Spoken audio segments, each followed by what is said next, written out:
A finales de los años 60 del pasado siglo, los estudiantes de arquitectura de Madrid teníamos que leer, casi por obligación, el célebre artículo de Lois Wirth titulado El urbanismo como modo de vida. La verdad es que casi nunca lo leíamos, por lo menos entero, nos limitábamos a saber lo que nuestros profesores decían que decía. Pero no hacerlo era un error. Se trataba de un artículo excelente que, sobre todo, cambiaba la óptica de un arquitecto de la belleza a otras cosas. Hace unos días, en una de esas jornadas que, debido a la pandemia, ya son solo virtuales, uno de los conferenciantes lo mencionó. En concreto, aludiendo a la necesidad de preservar el anonimato como algo esencial en nuestras ciudades. Y empecé a pensar si acaso no sería interesante volverlo a leer después de que han cambiado tantas cosas. Sobre todo porque ya es tradicional que los meses de verano los dedique a recomendar alguna lectura interesante.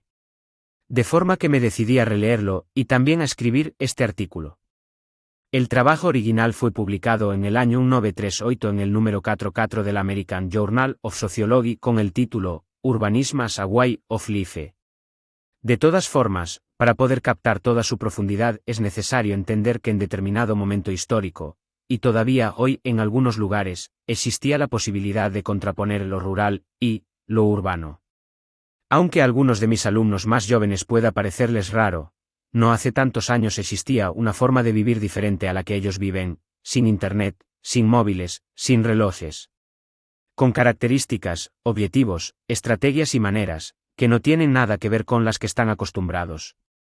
Es imprescindible decir esto en primer lugar, ya que en realidad, la manera de vivir como antaño se vivía en el campo, prácticamente ha desaparecido en muchos lugares del planeta. Bueno, pues la base del artículo de Wirth es que lo realmente característico de las ciudades es su modo de vida, que se define y concreta por contraposición al modo de vida rural. También, para entender mejor la génesis de este trabajo, hay que conocer, aunque sea someramente, la vida de Wirth. Nace en el año 1897 en Jenden, un pueblecito que no llegaba a los 1000 habitantes, muy cerca del Rin, en Alemania. Sus antepasados se dedicaban al comercio ganadero. Y sus padres eran miembros de la comunidad judía, siendo su casa el centro social de dicha comunidad. Tanto Lois como sus hermanos, después de la escuela, ayudaban en las labores del campo. Transcurre el tiempo, es su niñez y una parte de su adolescencia están inmersos en una vida campesina de lo más tradicional.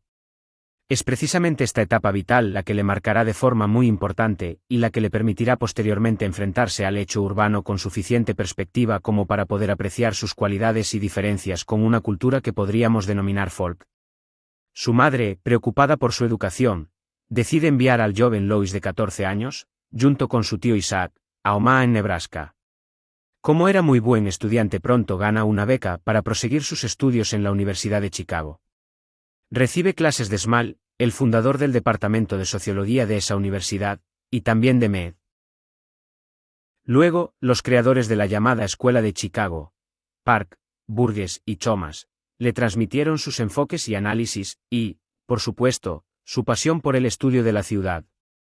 En 1923 se casa con Mary Bolton, una chica de Kentucky, hija de un fundamentalista baptista. Tuvieron 2 hijas educadas en el agnosticismo. Son estos contrastes vitales los que le otorgan una visión comprensiva del hecho urbano. Probablemente con otro tipo de experiencia su visión de la ciudad no sería la misma. Y tampoco lo sería, por supuesto, sin las enseñanzas de sus maestros.